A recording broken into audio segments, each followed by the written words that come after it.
కౌన్ Banega crorepati హోస్ట్గా Aishwarya Roy. Bollywood big B Amitabh Bachchan కౌన్ బనేగా కరోడ్పతి షోతో బుల్లితెర ప్రేక్షకుల్లో ప్రత్యేక స్థానం సంపాదించుకున్నారు. ఈ షోలో ఆయన వాయిస్కు సపరేట్ ఫ్యాన్ బేస్ ఉంటుంది.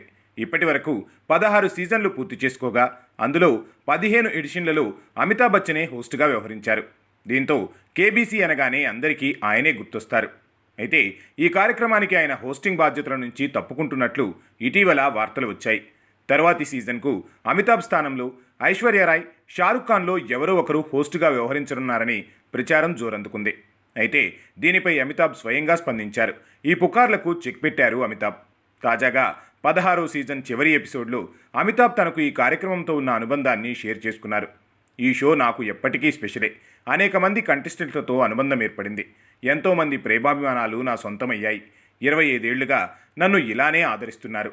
మీ అభిమానం ఇలానే కొనసాగాలని కోరుకుంటున్నాను. తరువాతి సీజన్లో మీ అందరితో కలిసి సందడి చేసేందుకు సిద్ధమవుతున్నాను. మీ కలలను సాకారం చేసేందుకు కష్టపడండి, ఆనందంగా ఉండండి. మరో సీజన్తో మీ ముందుకు వస్తా అని చెప్పారు. దీంతో తరువాతి సీజన్కు కూడా అమితాబ్ బచ్చనే హోస్టుగా వ్యవహరించనున్నట్లు పరోక్షంగా చెప్పేసి ఈ రూమర్స్కు చెక్ పెట్టేశారు బిగ్ బి.